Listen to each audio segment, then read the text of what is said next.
Buenas noches, amigos. Una noche más de domingo, fin de semana, domingos aburridos en la tarde. Tenemos cosas interesantes que hablar como siempre. Soy Carlos Heredero, buenas noches a todos, gracias por participar. Tenemos unas cuantas amistades ya aquí, unos cuantos amigos ya en línea esperando. Y hoy, como siempre, los domingos dedicados al cambio climático, calentamiento global, crisis climática o como diablos quieran llamarle. Vamos a darle la bienvenida a los que ya están online. Zoraida, bueno, en primer lugar, ahí, Gilar, bienvenido. Buenas noches, Nelson. Y tengo a alguien más del Pozo y tengo a alguien más que no puedo ver, un par de gente más que no puedo ver ahí quiénes son todavía. Facebook no me lo permite. Déjeme decirle, en la charla del miércoles pasado hay comentarios que no he podido responder porque Facebook me los escondió y no me lo deja, no me los deja desesconder. Entonces, es horrible. Pero bueno, es lo que tenemos y es con lo que hay que ir tirando. Bueno. Vamos a comenzar porque hoy tengo las acostumbradas noticias y al final tenemos una especie de juego que vamos a tener que explicar a la gente que lo ven que lo escuchan en Spotify porque en forma de podcast porque es un juego visual, pero nos va a enseñar unas cuantas cosas importantes para el futuro. Vamos a comenzar entonces con, déjeme desconectar el sonido, vamos a compartir la página que necesito compartir. Aquí estamos. Bien, vamos a empezar con algo suave. Creo que voy a tener que ajustar un poco esta página porque está un poquitico de lado. Déjenme moverla un poquito porque si no, no se va a ver completa en la pantalla. Eh, Correcto, ahora sí. Bien, vamos a compartir nuevamente y comenzamos de inmediato.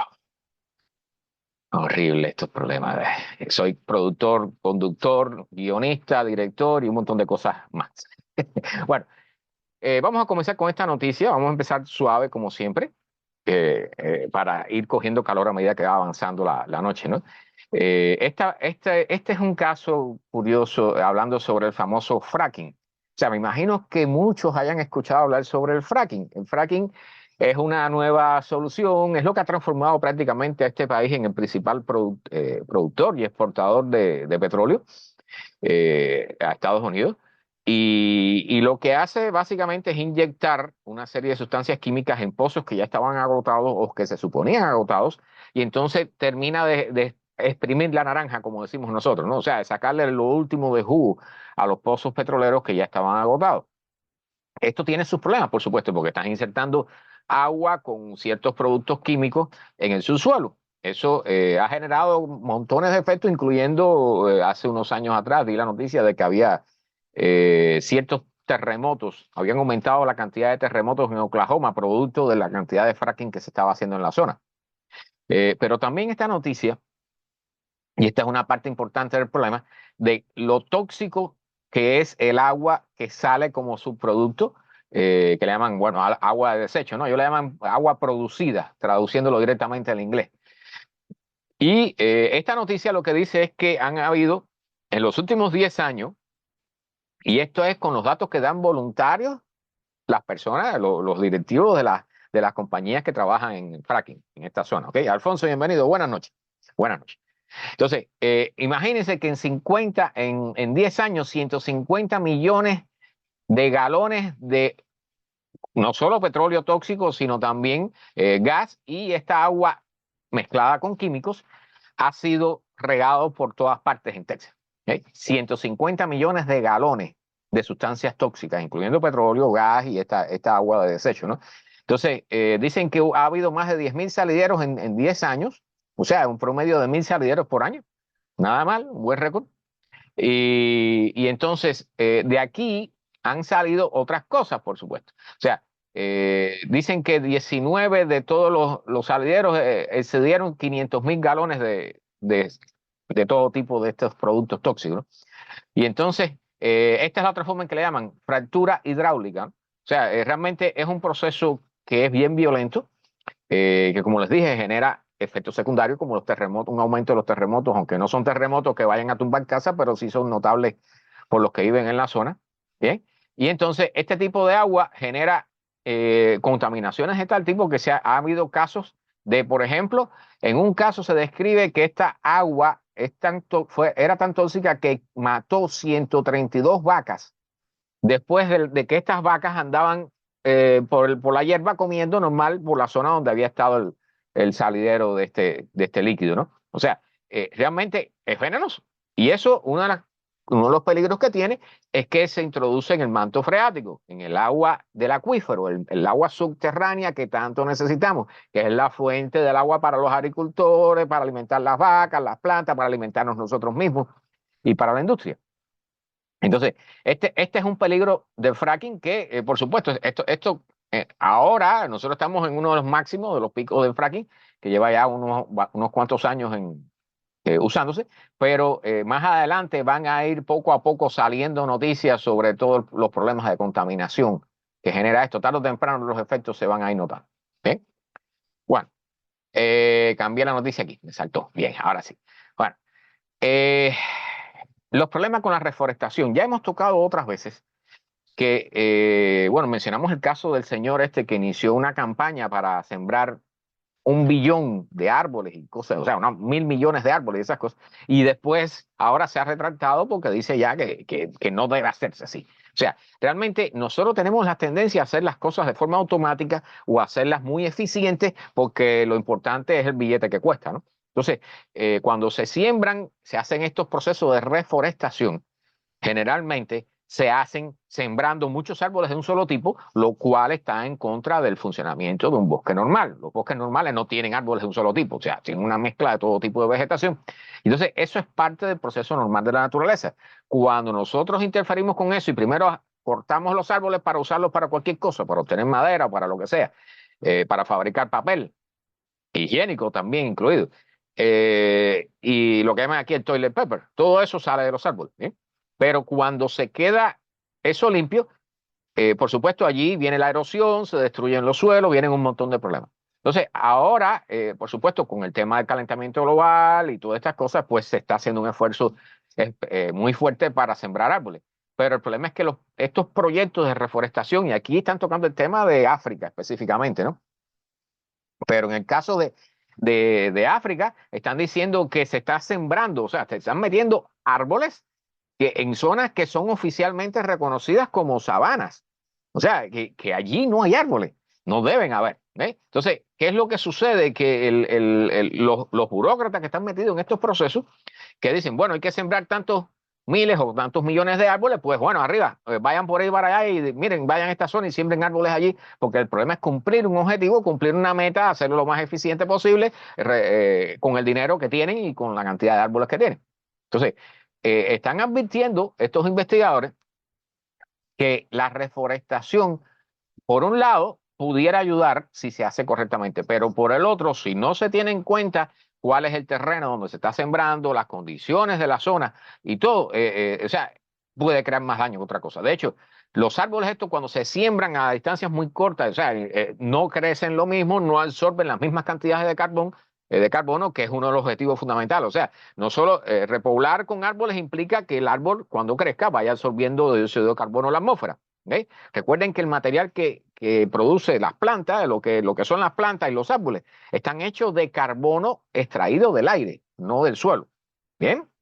Entonces, están avisando, o sea, los problemas es cuando se usan las sabanas y los grasslands, esto que le llaman, que son como las ciénagas, estas cosas, que simplemente siembran ahí para cumplir con una meta, ¿okay? No siguiendo un plan que sea lógico. De hecho, yo no se los traje, pero hay un caso, hay un grupo de una non-profit, una organización sin fines de lucro en Europa, que lo que se están dedicando, y aquí también en los Estados Unidos creo, se están dedicando es a tumbar árboles en bosques sembrados por el ser humano.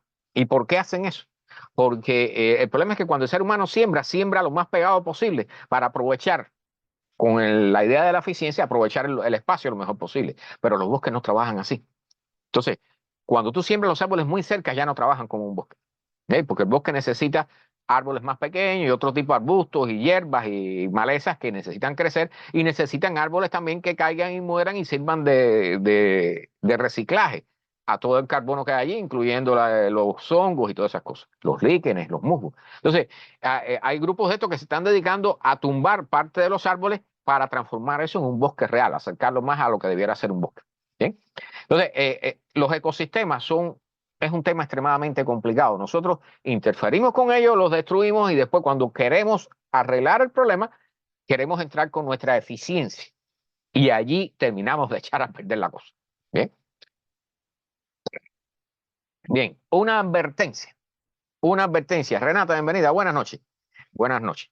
No sé si hay alguien más por acá. Bueno, esta es una advertencia. Ya en programas anteriores hemos mencionado el tema de la geoingeniería. O sea, la idea de ajustar, de inventar, de ponernos a hacer experimentos con la atmósfera para reducir la cantidad de calor que se queda aquí. O sea, para aumentar la reflectividad de la atmósfera para que el calor del sol no se quede, sino que se refleja hacia el espacio. ¿Bien? Para reducir la temperatura de la atmósfera. Y entonces están advirtiendo este grupo de científicos que la geoingeniería atmosférica no va a salvar los océanos.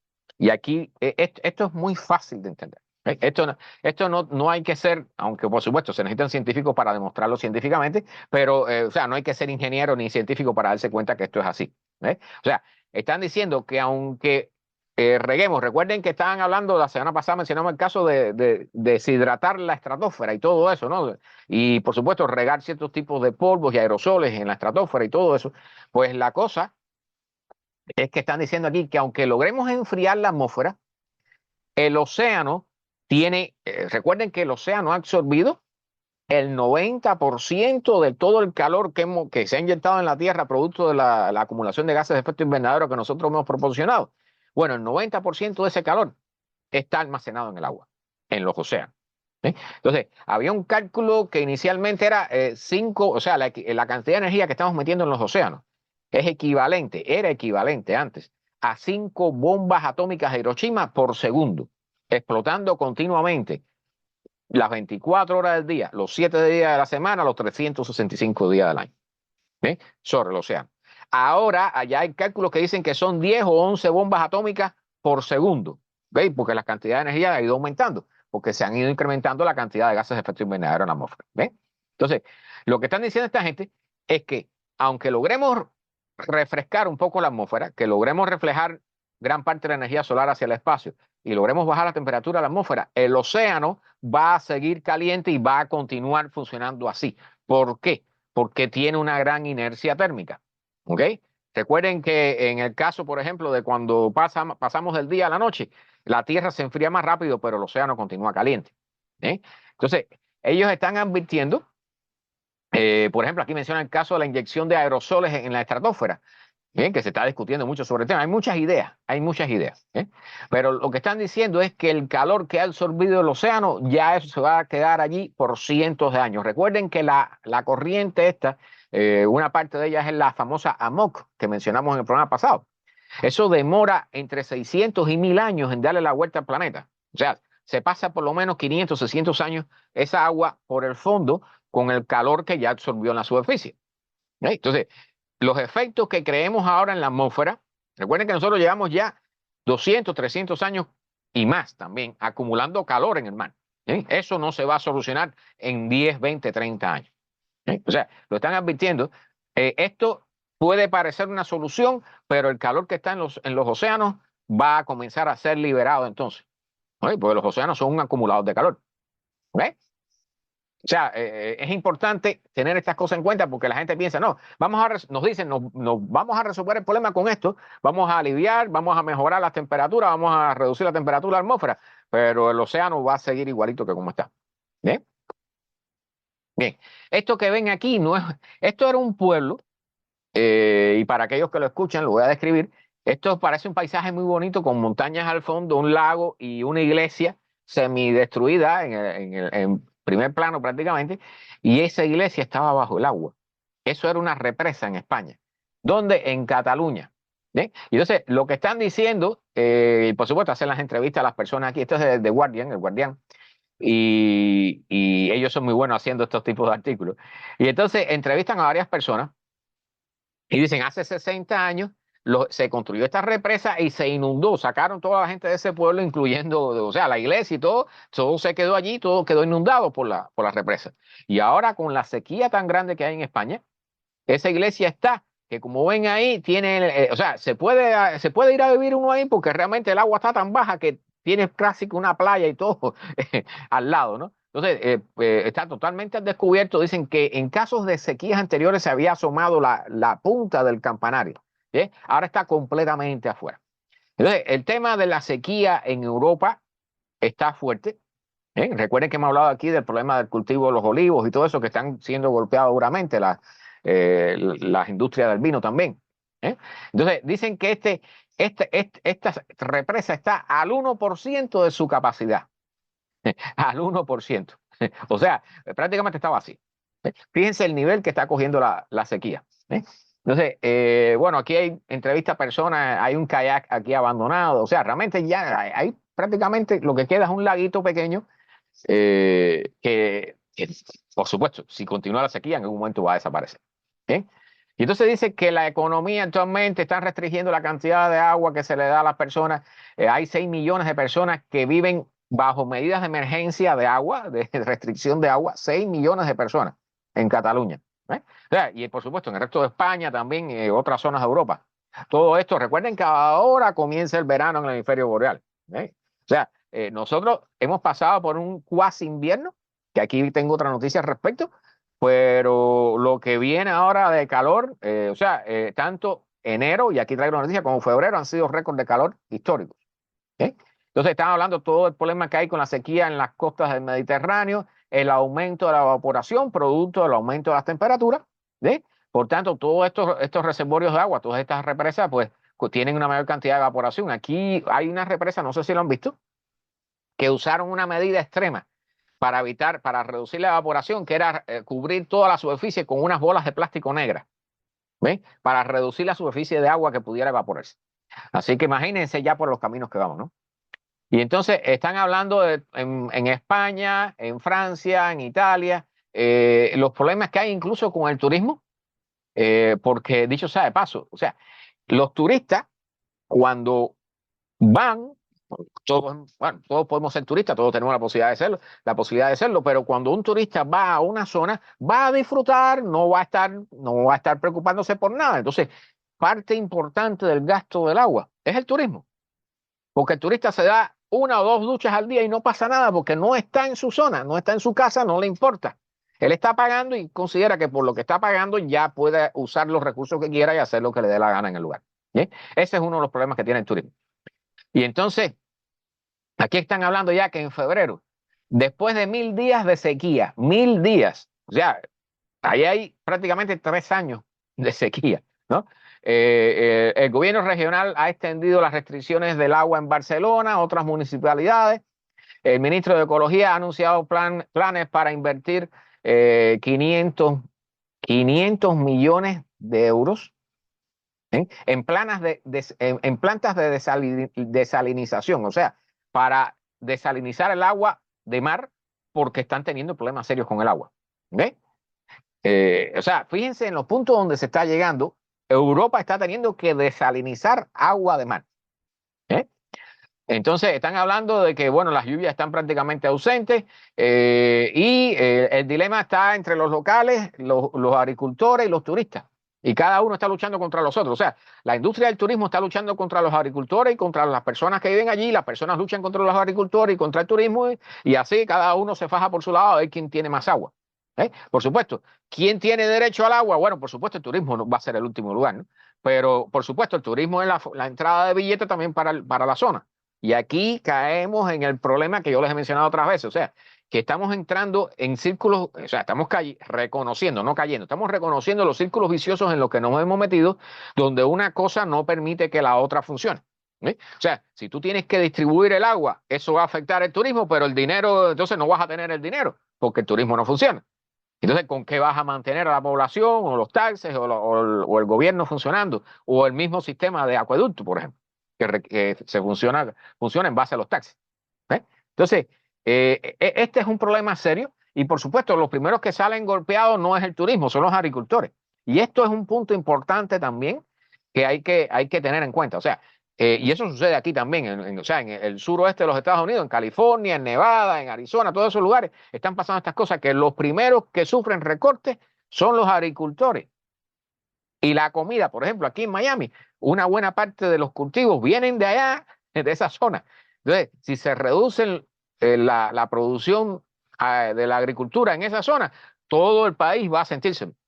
Uno de los productores más importantes aquí en los Estados Unidos de productos de agricultura es el oeste. ¿Eh? Y está en sequía. Está en esta misma historia que está sucediendo en Europa. Entonces, el gobierno de Cataluña ha ordenado que se use 80% menos agua en irrigación de cultivos. Escuchen eso. Vamos a asumir, aunque eso no es un número real, pero vamos a asumir que eso significa que se vaya a producir 80% menos de productos agrícolas. O sea, va a subir el precio y va a haber escasez de productos agrícolas. También 50% menos de agua para las vacas, para el ganado. Hay que reducir la cantidad de ganado. Y las vacas que hayan van a estar más flacas, van a sufrir de deshidratación más fácilmente. Y a la industria reducir el consumo de agua en un 25%. O sea, miren todas las cosas que estamos teniendo que hacer a consecuencia del cambio climático, calentamiento global, crisis climática, como quieran llamarle, ¿bien? Generada por nosotros. O sea, nos está afectando ya realmente. Y entonces ya surgen, bueno, comentarios de la injusticia de las restricciones que se ponen en un lado o en el otro. Los granjeros y los agricultores protestan por la injusticia porque les están recortando mucha agua, pero ¿y el pueblo qué? Entonces, y aquí viene la otra parte, o sea, los que toman decisiones se las van a ver negras. Va a llegar un momento en que las personas van a empezar a quitar al alcalde o al que quiera que esté en los cargos porque no les gusta la forma en que dividen el agua. Entonces, por un lado, los agricultores van a querer quitarlo y lo van a apoyar a la gente del pueblo porque le da agua a ellos y no a los agricultores. Y este tipo de luchas por el agua ya no viene, como hablamos en uno de los programas anteriores, el problema entre Egipto, Sudán y Etiopía por las represas. Bueno, aquí ya viene a nivel local, totalmente local. Y eso está sucediendo aquí también. O sea, aquí en los Estados Unidos, por ejemplo, el río Colorado, hay una sequía importante en el norte de México y en el sur oeste de los Estados Unidos. Entonces, hay acuerdos, o sea, el río pasa por la frontera, o sea, la cantidad de agua que puede tomar Estados Unidos y que puede tomar México. Hay acuerdos que llevan años escritos, pero esos acuerdos son de cuando llovía y no había sequía. Entonces, ahora no sé cómo ha terminado la historia, creo que este año o el año que viene iban a reunirse nuevamente para reescribir los acuerdos, porque por supuesto no ha habido guerra, pero allí hay posibilidad, ya ha habido muertos en México protestando por el problema del agua, por si no lo sabían. O sea, los activistas estos que se dedican a organizar eso para protesta, para en contra del problema de los recortes del agua y todo eso, ya ha habido muertos por esa historia en México. Entonces, esta historia se va a ir complicando. Y mucho más que, bueno, la forma en que hacemos la agricultura, la cría de ganado, todo eso viene con ideas del pasado, de cuando había más recursos y había más agua. Entonces, vamos a tener que cambiar muchas de esas cosas. Vamos a tener que cambiar muchas de esas cosas, incluyendo, por supuesto, reducir la cantidad de vacas, ¿no? Que esa es otra historia. Que aquí traigo un artículo que nos vamos a reír con eso. Bueno, este es el invierno más caliente en récord, por lo menos aquí en los Estados Unidos. Entonces, por supuesto, todo el mundo ha visto noticias de la cantidad de nieve que ha caído en California, 12 pies de nieve, récord de viento, o sea, velocidades de viento de casi 200 millas por hora, barbaridades, cosas horribles. Pero la realidad es que ha habido lugares aquí en los Estados Unidos que prácticamente no han visto nieve y no han tenido temperaturas similares a un invierno. Entonces, le están llamando ya el año sin invierno en la parte norte del medio oeste de este país. El año sin invierno. ¿Bien? O sea, mientras en un lugar, recuerden que uno de los pronósticos que hacían los científicos y que han advertido siempre es que los eventos meteorológicos se van a hacer más extremos, ¿bien? Y más intensos. Entonces, van a haber lluvias enormes en un lado, con una cantidad de nieve enorme, una tormenta que parece que estás en el Polo Norte, mientras en el otro lado está haciendo calor. Y eso es lo que está sucediendo. Entonces, aquí viene una foto, esto parece que están en una playa aquí, estas muchachas, ¿no? Cogiendo sol y todo, en medio del invierno. En medio del invierno, en el Joe Pool Lake, en Texas. Recuerden que en Texas, hace un par de años atrás, hubo 700 muertos por una ola de frío polar que bajó, ¿verdad? Bueno, ahora tienen calor en medio del invierno. Y entonces están hablando de eso. O sea, este es el invierno más caliente Y están hablando de muchos récords de temperaturas altas rotos ya, ¿no? Sobre todo en los inicios o sea, en el mes de febrero y en los inicios de este mes de marzo ya. ¿Eh? Entonces, dicen que basado en el promedio nacional de temperatura, eh, este es el invierno más caliente comparado con todos los inviernos desde 1893. 1893. ¿Eh? Para que no quede en duda, o sea, porque las noticias que ponen por ahí normalmente, sí, tú ves tormentas de nieve y todo eso, wow, el invierno está fuerte. No, no, el invierno está flojo. ¿Ven? Bueno, esta es una noticia triste, pero es parte de lo que de las cosas que nosotros hacemos. ¿Sí? Marta, bienvenida. Buenas noches. Buenas noches. Liberaron miles de salmones en un río en la parte norte de California y todos murieron. Y están hablando miles, estoy hablando miles de 830.000 salmones. 830.000, casi 1.000.000, ¿ok? Y entonces, la cosa es que todos murieron porque hay un proceso, está en un proceso en uno de estos ríos. Recuerden que el salmón requiere de ríos y tiene que ir saltando contra la corriente y todo eso, ¿no? Bueno, estos que liberaron eran crías de salmón. Entonces, ellas tienen un proceso que se comen la bolsa donde vienen envueltas y todo eso. Y entonces comienzan su viaje por el río y en el río habían represas con unos sistemas de tuberías y todo eso para permitir que pasaran los salmones y todo eso.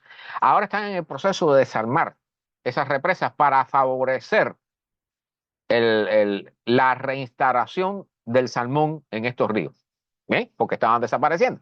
Entonces, liberaron esto, había una represa que queda por desmantelar todavía, y liberaron estos salmones, y cuando pasaron por allí sufrieron un síndrome que es el similar al de los buzos cuando sube rápidamente desde grandes profundidades hacia la superficie. Esta lo que llaman la embolia, los gases, la evaporación, ¿no? La ebullición de los gases en la sangre.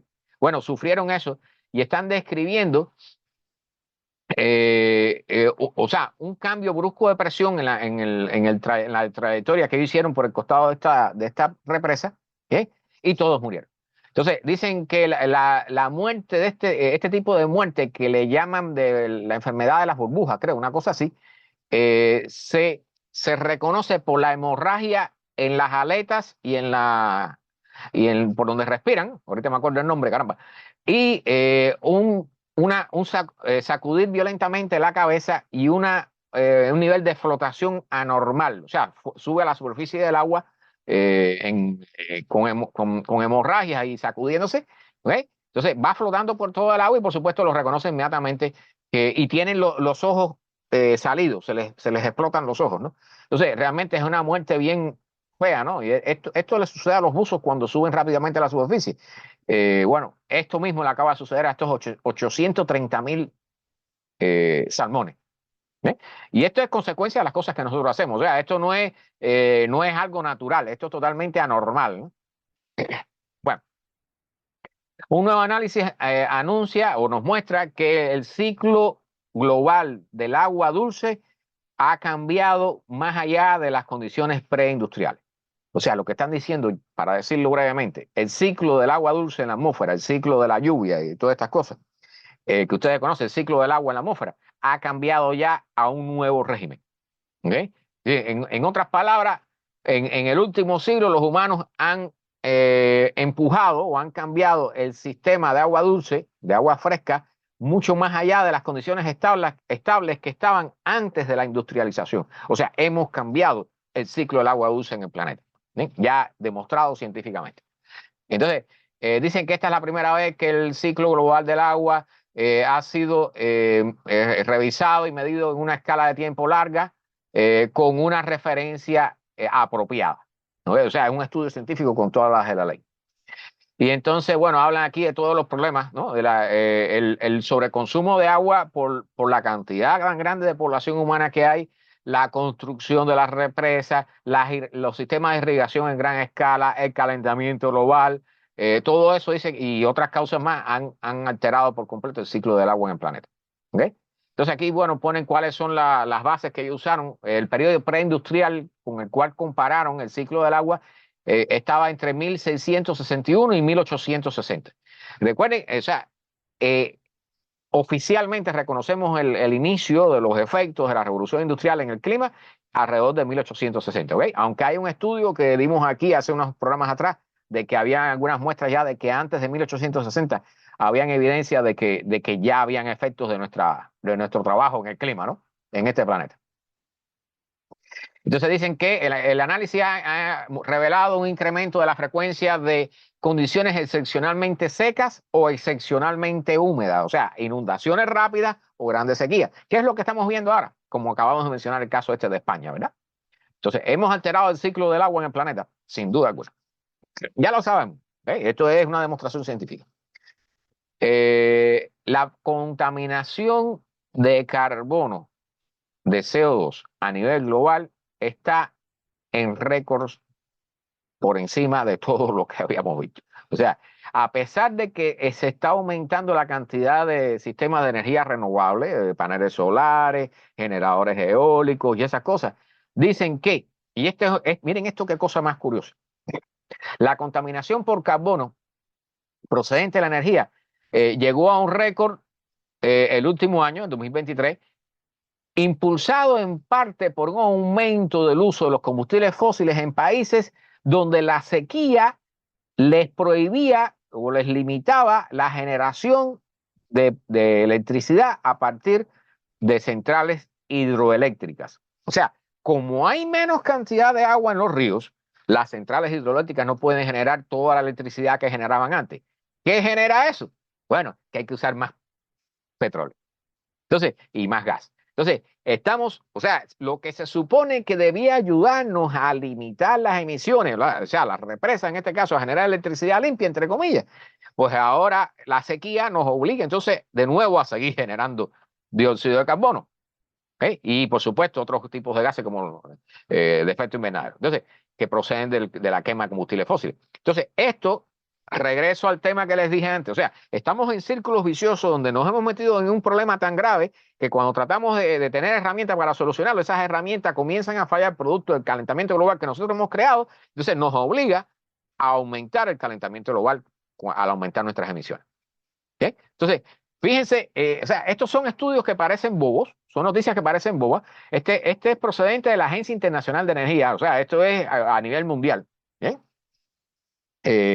Bienvenido, hay alguien aquí, no puedo leer su nombre, no sé si está en japonés o en surcoreano. Bienvenido, buenas noches. Espero que pueda entender mi español. Y entonces, a pesar de que ahora necesitamos recortar las emisiones de dióxido de carbono, que estamos implementando grandes cantidades de energía renovable, que estamos aumentando la instalación de paneles solares, de generadores eólicos, aún así, las condiciones del calentamiento global, del cambio climático, nos están obligando a usar mayor cantidad de petróleo. Y eso genera mayores cantidades de contaminación, de emisión de gases de efecto invernadero que aumentan el calentamiento de la atmósfera. ¿Okay? Estamos en un círculo vicioso y no queremos solucionarlo. O sea, la solución es fácil, dejar de usar los combustibles fósiles, pero no queremos dejar de hacerlo porque necesitamos energía. ¿Okay? A nadie le gustaría estar en medio de un apagón, ¿verdad? Bueno, los cubanos, hermanos del Pozo y Renata, saben muy bien de lo que estamos hablando. Y la gente de, bueno, unos cuantos lugares, Ecuador, Venezuela. Bien. Esta es una de las buenas noticias que se pudiera dar esta noche. ¿Eh? Pero advierto, o sea, hay algunas buenas noticias que se ven por ahí y la gente dice inmediatamente, wow, vamos a poder resolver el problema del calentamiento global con energía renovable que no generan gases de efecto invernadero. Y esa es una gran noticia, es una noticia positiva, ¿verdad? El único problema es que la idea de esta, que dicho sea de paso, o sea, es usar la energía térmica procedente del interior del planeta, energía geotérmica, como se le llama. ¿Quiénes usan esta energía muchísimo? Islandia. ¿Y qué está pasando en Islandia? No sé si han visto las imágenes de que, o sea, ya comenzó un volcán ahí a hacer erupción ya hace unos meses.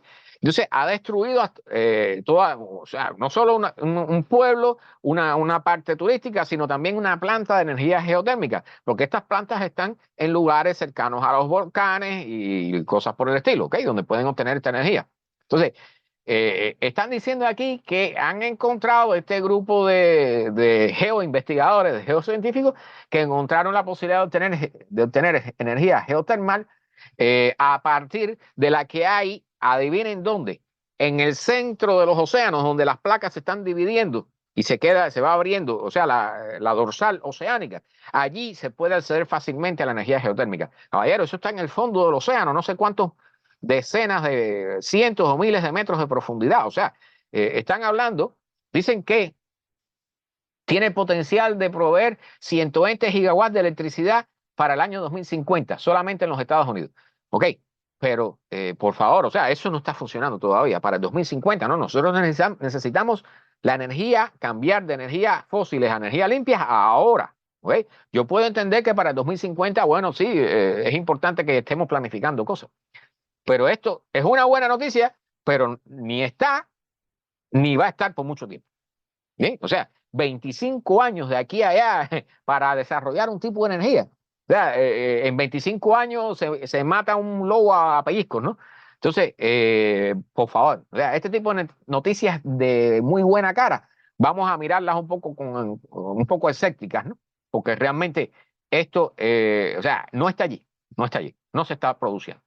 Y mucho menos la idea que proponen ellos aquí, que es ir a las zonas estas en el medio del océano a extraer energía geotermal allá abajo, ¿no? O sea, nosotros recuerden que tenemos las plataformas de exploración petrolífera que van a ciertas profundidades y cuántos problemas no hemos tenido con eso, ¿no? Salideros, y el último grande que hubo aquí en el Golfo, que fue horrible aquello, hace unos años atrás. ¿Bien? La Antártida está bajo un cambio de régimen y esto lo demuestra una nueva investigación científica que revela un cambio fundamental en el clima polar. En el caso de la Antártida, que bueno, ya me imagino, o sea, hace un par, 2 o 3 años atrás, particularmente durante la pandemia, los negadores del cambio climático acostumbraban a decir, no, no, no, porque en la Antártida tiene más hielo que nunca. Bueno, ya ahora la Antártida tiene menos hielo que nunca y entonces ya no se usa ese argumento, ¿no? Pero ahora tienen otros, ¿no? O sea, bueno, como uno que traigo aquí, que, bueno, siempre ha habido cambios de clima, ¿no? Siempre hay alguna forma de evadir la responsabilidad, ¿no? Y de justificar lo que estamos haciendo. Pero lo que están diciendo es que han identificado, particularmente los glaciares que están al oeste de la Antártida, que los efectos tienen que ver más con el nivel de calentamiento del océano. ¿Okay? O sea, la atmósfera influye, pero más importante para el derretimiento de los glaciares de la Antártida es el nivel de calor que hemos acumulado en el océano mundial. ¿Bien? Vamos a dejar esto aquí porque está un poquitico atrasado y tengo unas cuantas noticias y lo último es lo más importante, lo más interesante. ¿Bien? Entonces, el mayor, no sé si ya lo habrán apagado, no sé, ayer estuve mirando una base de datos de la NASA sobre el incendio y me pareció que ya lo habían apagado, no estoy seguro, pero ya se reconoce como el fuego este que hubo en Texas, el famoso fuego en lo que llama el panhandle el sartén, por donde se agarra el sartén en Texas. Bueno, quemó más de 1 millón de acres. Es el mayor fuego en la historia de Texas. ¿Bien? ¿Y por qué? Bueno, por supuesto, ya están buscando, o sea, llevan tiempo buscando los culpables, ya una compañía eléctrica dijo que podía haber sido uno de sus postes que, bueno, obviamente, señoras y señores, o sea, el problema fundamental es la sequía que hay. O sea, hay material, hay hierba, árboles secos, arbustos secos, que son leña para cualquier chispita que caiga. O sea, obviamente, cuando tú tienes postes conduciendo electricidad, pues cualquier chispita, cualquier cosita contribuye a esto y desata el incendio. Eso sin hablar con que llegue cualquiera y eche un cigarro encendido o un automóvil que botó una chispita por el tubo de escape. Entonces, independientemente de quién haya sido el culpable o no, o sea, este incendio, y eso miren esa superficie quemada, ahí hay no sé, vacas muertas, hubo ahí de todo, casas perdidas, edificaciones, ¿ok? Entonces hablan de que pasó de 1 millón de acres y todavía está contando. Así que por lo que vi en esta noticia, todavía estaba encendido en el momento que la estaban dando, ¿no? Pero indudablemente, condiciones de sequía y de altas temperaturas y vientos fuertes también. Recuerden lo que pasó en La Jaina, en Hawái. Es la misma historia. Sequía, viento fuerte, alta temperatura. ¿Va a haber incendio? Va a haber incendio. Eso no hay forma de evitarlo, ¿eh? Porque ya estamos en esas condiciones. Bien, esto es solamente para tocarlo. ¿ok? La comida rápida, la famosa fast food, la comida chatarra, ya no es barata, ya se acabó la comida barata, ¿ok? Están subiendo los precios y a causa de esto hay muchas, ¿no? Una, por supuesto, una es hacer la mayor ganancia posible, pero también que la carne y todos los derivados y las sustancias, todo eso va a comenzar a subir de precio, ¿ok? O sea, indudablemente de que haya avaricia por el lado de las compañías, ¿no? Pero todo eso va a comenzar a subir de precio, ¿ok? Bueno. Eso era breve con esa gente para no concentrarnos en eso porque realmente no quiero coger lucha con él. Bueno, aquí, déjenme ampliar esto porque realmente veo que está recortando un poco la pantalla. Bien. Llaman a reducir la cantidad de corales que se extraen de la gran barrera de corales de Australia. ¿Y saben para qué se extraen esos corales?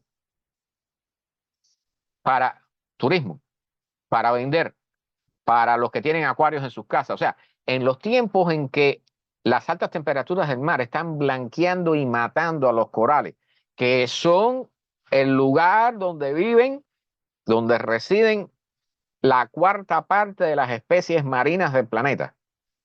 O sea, los corales tienen un punto importante para el turismo y tienen un punto importante para la pesca.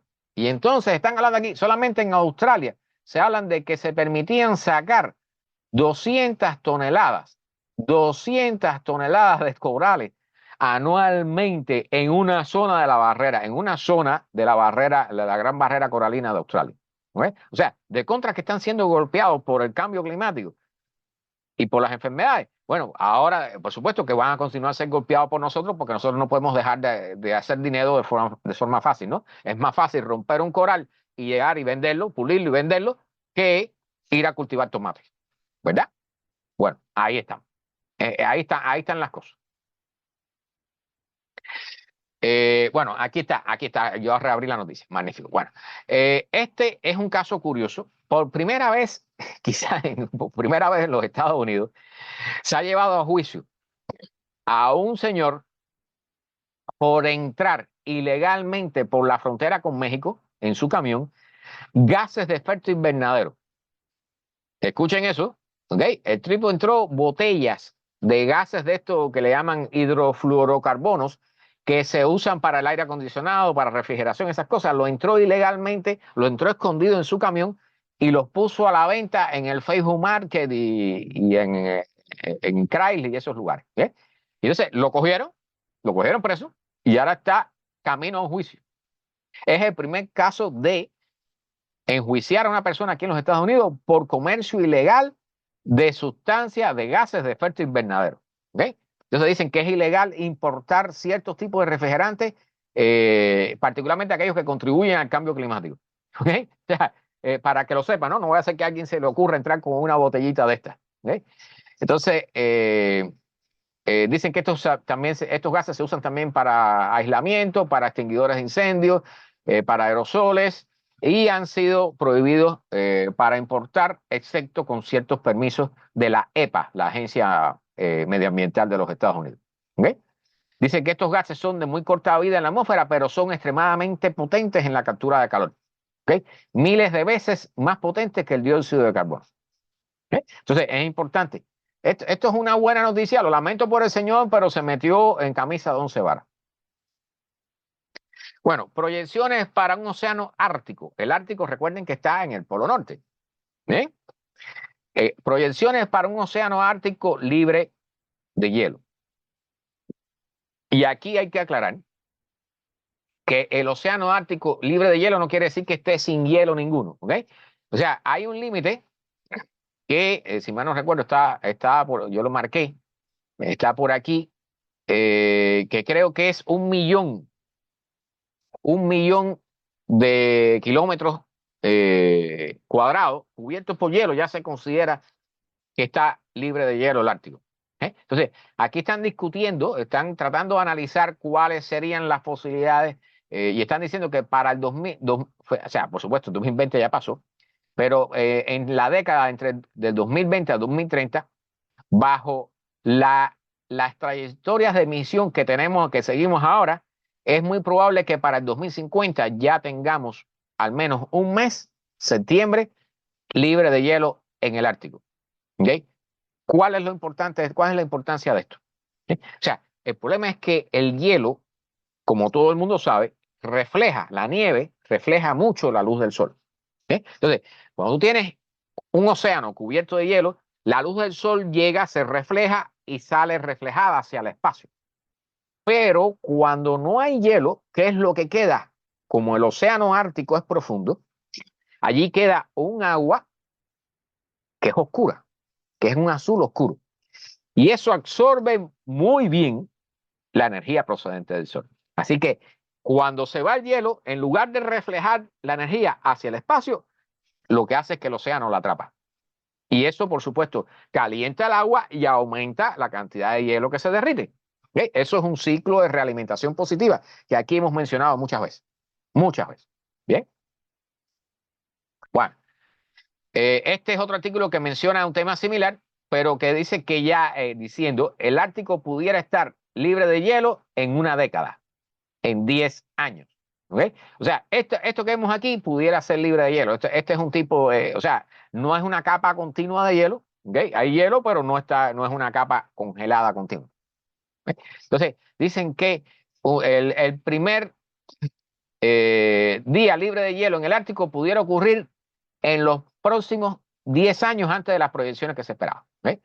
Eh, Así que ellos dicen que la medición, bueno, implica que esté libre de hielo por un mes o más. ¿Okay? Y que vamos en camino a eso. O sea, el ritmo que llevamos va para eso, ¿no? Vamos a cumplir con esa predicción, ¿no? Entonces dice que es muy probable que veamos un mes entero libre de hielo en septiembre, cuando normalmente, o sea, septiembre es normalmente el mes que menor superficie de hielo hay en el Ártico. ¿Okay? Por eso es que se espera que para la primera vez que estemos con libre de hielo en el Ártico sea en un mes de septiembre. Es cuando se espera. ¿Okay? Entonces, creo que es este el que decía, creo que es este el que decía, se considera libre de hielo el Ártico cuando el océano tenga menos de 1 millón de kilómetros cuadrados, 386.000 millas cuadradas de hielo. ¿Okay? Menos de 1 millón de kilómetros cuadrados de hielo. Ya se considera libre de hielo el Ártico. ¿Okay? Bueno, los países ricos usan más de 6 veces más recursos y generan 10 veces más efectos climáticos que los países pobres. Y eso me imagino que es lógico, ¿no? Todo el mundo debe imaginarse que esto no hay que ser un científico para pensarlo ni para darse cuenta, ¿no?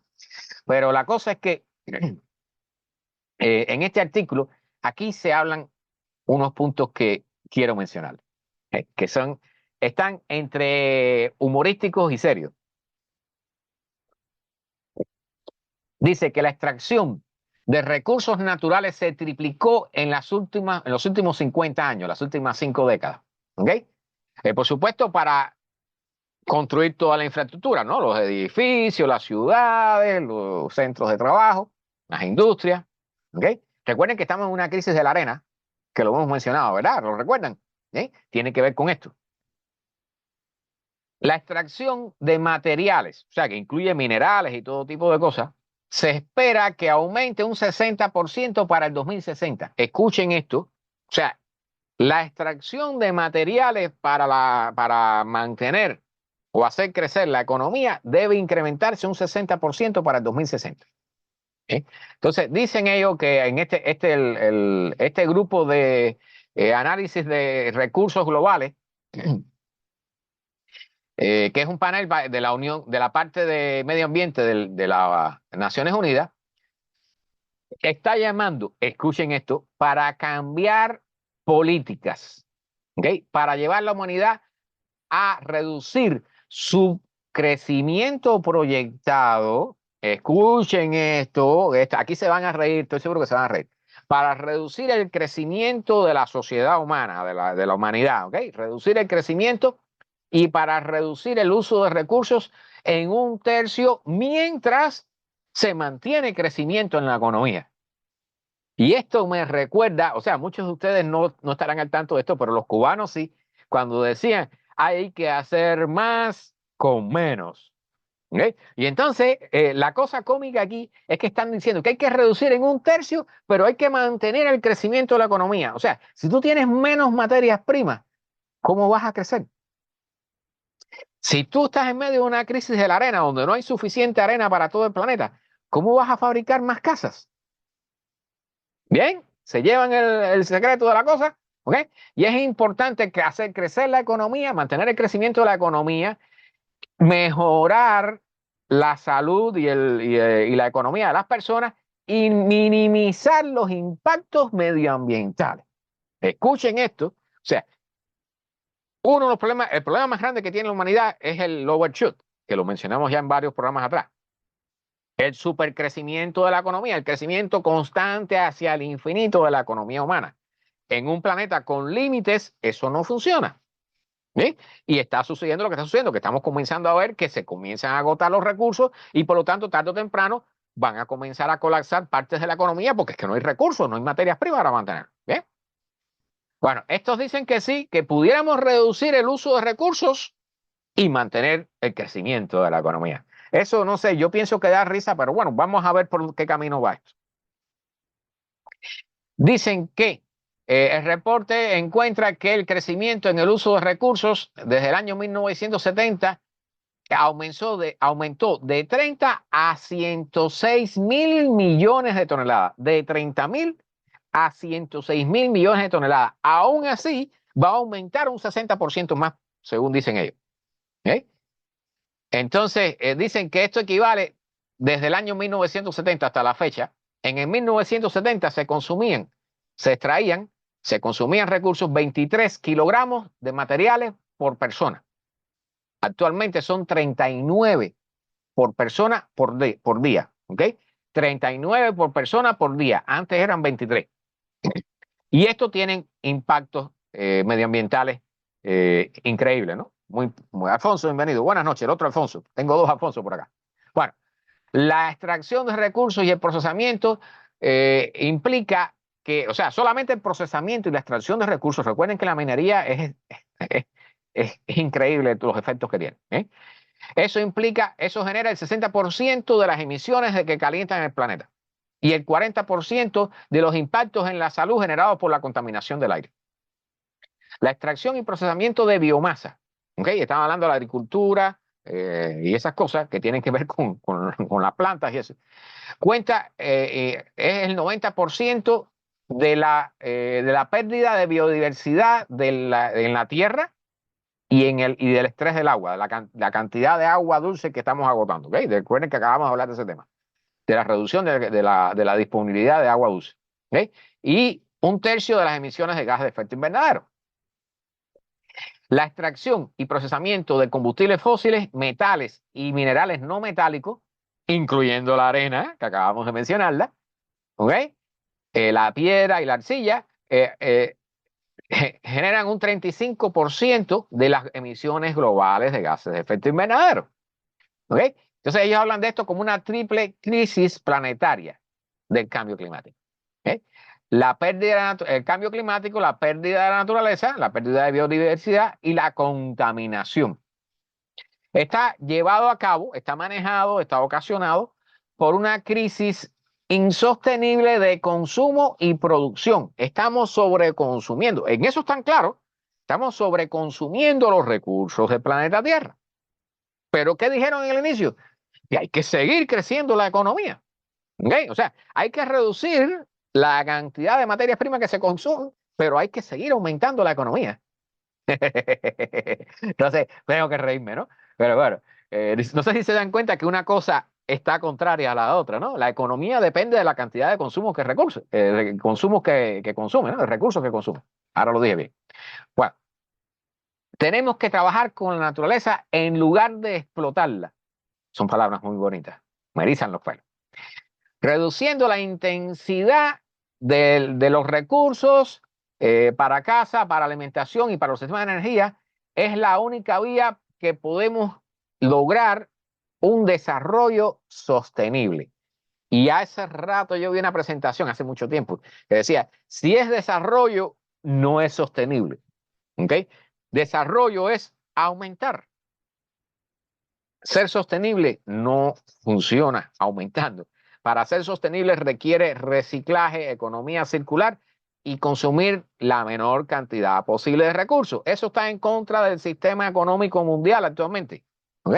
El sistema económico mundial es consumir la mayor cantidad de recursos para generar la mayor cantidad de ganancias posible, la mayor cantidad de población posible, la mayor cantidad de divisas posible. ¿Eh? Dicen que, bueno, que son los objetivos que debemos tener para tener un planeta que todos podamos vivir. Muy bonito. Recuerden que a estas alturas todavía no hemos resuelto el famoso problema de la pobreza. ¿Cuántos años se lleva hablando de resolver el problema de la pobreza? Bueno, dicen que hay problemas de inequalidad, de diferencia, o sea, los países pobres consumen 6 veces menos materiales y generan 10 veces menos impacto climático que los países ricos como en los que vivimos nosotros. ¿Okay?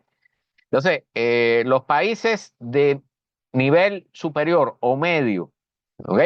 Tienen más del doble de los recursos, del uso de los recursos en los últimos 50 años, debido, o sea, generando su propio crecimiento en infraestructura y una gran relocalización de recursos de forma, con procesos intensivos, particularmente en los países de grandes economías, ¿no? De alta economía.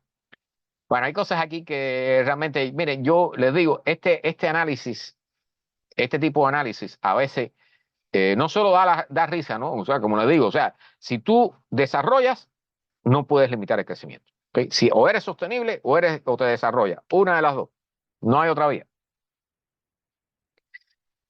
Entonces, voy a saltar algunas cositas aquí, pero las que marqué hay unas que dan risa, ya les digo. Donde se requieren recursos para crecer, y vuelven a usar la palabra crecer, ¿ok? Deben exponerse estrategias a trabajar para maximizar el valor de cada unidad de recurso, ser más eficiente para resolver las necesidades humanas, de formas que no consuman los recursos de manera intensiva. Y aquí les voy a decir, les puse el ejemplo, lo he puesto varias veces, el ejemplo de la autopista. ¿Okay? Una autopista que tiene 3 carriles y está llena de automóviles. Se llena, el Turpay, nuestro Turpay aquí en Miami, por ejemplo, se llena de automóviles en la hora pico y entonces aparece un político inteligente y dice, oh, aquí voy a ganar mis elecciones. Propone agregarle 3 carriles más al Turpay para que no haya más tranque. Todo el mundo vota por el político, se dedican varios billones de dólares a eso, se ponen los 3 carriles y un año después está de nuevo todo el mundo trancado en el tráfico. ¿Por qué? Porque cuando tú generas más espacio, aparecen más automóviles. Tú generas más oferta, va a aparecer más demanda. Cuando tú haces más eficiente un sistema, aparece más demanda y se consumen más recursos. Eso es una ley. Eso está aprobado. ¿Ok? Entonces, están hablando de hacer un uso más eficiente de los recursos. A lo único que lleva a eso es a un mayor crecimiento de la demanda. Bien, o sea, hay cosas aquí que no funcionan. Y estos son expertos. ¿Eh? Y no hay que ser experto para darse cuenta que están resbalando, están resbalando. ¿Eh? No debemos aceptar que resolver las necesidades humanas deba resolverse por un intensivo consumo de recursos. Debemos de estimular la economía basada en extracción de recursos. O sea, hay cosas aquí que yo les digo que con acción decisiva por parte de los políticos, y aquí sí es para reírse a carcajadas, con acciones decisivas por parte de políticos y del sector privado, y podemos tener una vida decente todos sin que nos cueste, sin destruir el planeta Tierra. Escuchen esa frase. Gracias a las acciones decisivas de los políticos y del sector privado, no vamos a destruir la Tierra y vamos a poder vivir cómodamente todos. O sea, esto me suena a, ¿cómo le llamaban a una utopía, ¿no? Le llamaban a los socialistas utópicos aquellos en las clases que nos daban de política e ideología, esas cosas. Esto es utopía. O sea, ¿cómo los políticos, o sea, si los políticos, ¿qué político se va a parar delante de ti y delante de su público y de sus electores a decirle, tenemos que reducir el consumo de materias primas, tienen que usar menos gasolina, tienen que comprar menos carne tienen que comer menos. Señores, ese político no dura 5 minutos allí. Pero bueno, este es el camino por el que vamos, ¿eh? Este es el camino por el que vamos. Bueno, este señor es un activista climático, ¿eh? Que ha roto, es de Nueva Zelanda, él es descendiente de indígenas y ha logrado poner, y aquí les voy a poner, o sea, en una decisión histórica, la Corte Suprema de Nueva Zelanda le aprobó a él poner demandas a compañías de energía, a él, compañías de energía, de gas, a fabricantes de acero, compañías de acero, de carbón, de producción de leche y otros productos dairy, esto que le llaman, como el, el productor de leche y de otros productos también, el más grande de allá, que es el llamado Fonterra, reclamarles a ellos, ponerles una demanda por contribuir al cambio climático. ¿Okay? ¿Cuál es lo importante aquí? Bueno, que por primera vez una persona, al menos allá en Nueva Zelanda, no sé, aquí en los Estados Unidos hay muchachos jóvenes en este tipo de procesos, pero no sé hasta dónde han llegado. Pero este señor ahora dice que se siente como, como Superman, ¿no? O sea, le va a poner demandas a todas estas compañías. Y esto es importante, ya saliendo de la broma, porque todas las compañías, todo lo que se produce en este planeta se está produciendo sin importar el costo climático. ¿Okay? El plástico, por ejemplo, el plástico nos ha contaminado a todos y nosotros lo hemos apoyado, eso no podemos negarlo tampoco, hay que reconocerlo. ¿Okay? El plástico ha contaminado el planeta y va a destruir la vida de nuestros hijos y de nuestros nietos. ¿Okay? El petróleo, los combustibles fósiles están calentando el planeta, va a destruir la vida no solo de la vida salvaje en el planeta, va a destruir la vida de nuestros hijos, de nuestros nietos y de las futuras generaciones. ¿Ves? Entonces, cuando tú produces carne, detrás de eso hay un montón de cosas. Por ejemplo, las vacas producen metano. Eso incrementa el calentamiento global. Pero en el precio de la carne que tú compras no está incluido el precio del metano que producen y de los efectos que producen en la atmósfera. Y eso está en todo. En la gasolina que tú compras, en la comida, en las casas, en el transporte, en todo, en la aviación, en todo están esos costos escondidos que no se están cobrando. Y son costos que van contra el medio ambiente, que terminan perjudicándonos a todos. ¿Bien? Bien, esto es solamente una nota, vamos a decir, semi-humorística. Un grupo extremista alemán le prendió candela a un poste eléctrico y dejó sin electricidad a la superfábrica de Tesla en Alemania. Elon Musk inmediatamente llamó a esta gente terrorista y bueno, ya y los políticos también. El problema es que quieren doblar el tamaño de la fábrica y eso va a acabar con un bosque y con no sé qué otra cosa más. Entonces, ya hay protestas, hay gente que se han ido a vivir al bosque en casas de campaña para evitar que corten el bosque. O sea, hay todo un movimiento moviéndose alrededor de esto. Y entonces, por supuesto, Elon Musk lo mejor que pudo decir es que el ataque, no está el tuit de él. Esta fábrica, dicho sea de paso, la fábrica de Tesla se paralizó por una semana. ¿Okay? 12.500 personas paralizadas porque no tenían electricidad. ¿Bien? Dejaron de producir, no sé cuánto, le costó cientos de millones de dólares. Dice Elon Musk que estos son los Dumbes, ecoterroristas, porque dice que él está a favor de la ecología, ¿no? Porque está produciendo automóviles eléctricos. Bueno, eso es totalmente discutible. ¿Bien? Pero bueno, así andan las cosas. Recuerden que les he mencionado el caso de las luchas que van a ocurrir entre los grupos ecológicos, la gente que va a sufrir por falta de agua y los emigrantes y los políticos y los gobiernos, luchas y guerras por el agua o por recursos, todo ese enredo está comenzando a moverse. ¿Okay? Eso no es parte del futuro, ya está comenzando. Lo que pasa es que va a niveles bajos todavía. ¿Okay? Eso en la medida que la crisis se vaya poniendo peor, va a incrementarse. Las personas que no tienen agua en Cataluña, cuando le quiten el agua ya a ellos y le den un poquito a los agricultores o al turismo, porque hace falta el dinero del turismo para mantener el gobierno, ahí se va a armar el problema. Ahí se va a armar el problema. Esto es algo que yo soy de la Florida y da pena esto. ¿Okay? Pasaron un bill para bloquear las reglas de protección de los trabajadores contra el calor. ¿Okay? Ahora viene el verano. O sea, yo soy testigo, yo recibí la noticia de una persona, un trabajador en Homestead, en el campo, recogiendo tomates, se murió del calor el verano pasado. ¿Ok?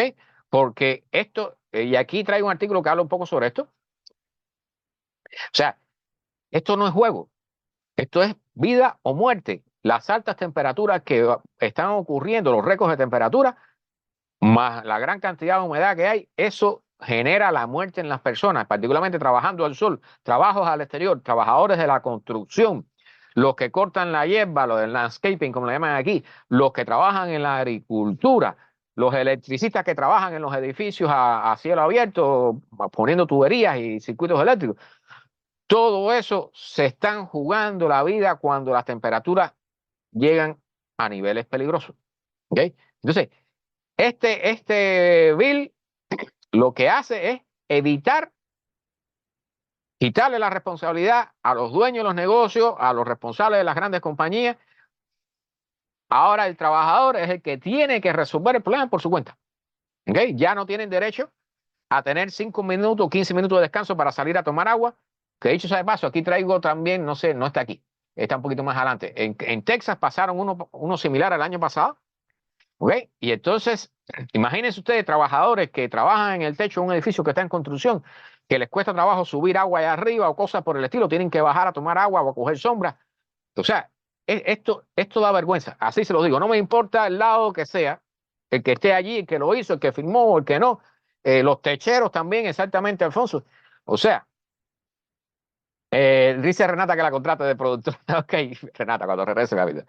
Bueno, la cosa es que, y aquí al final de este programa les voy a mostrar cómo vienen las cosas para el futuro. ¿Ok? Aquí tengo un mapa mundi, que es la parte que vamos a jugar con el mapa. ¿Ok?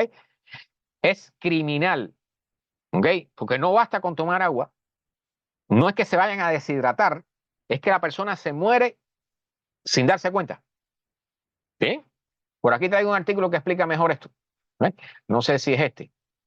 Bueno, este es algo para adornar un poco. ¿Recuerdan el proyecto Manhattan de la fabricación de bombas atómicas de los Estados Unidos en la Segunda Guerra Mundial? Todavía ahora resulta que echaron residuos radiactivos de ese proyecto en no sé qué lado, en Missouri, y ahora se dieron cuenta que han construido casas donde ya la gente está viviendo allí. Hay casas que construyeron encima de los desechos radiactivos del proyecto Manhattan en esta zona. ¿Ok?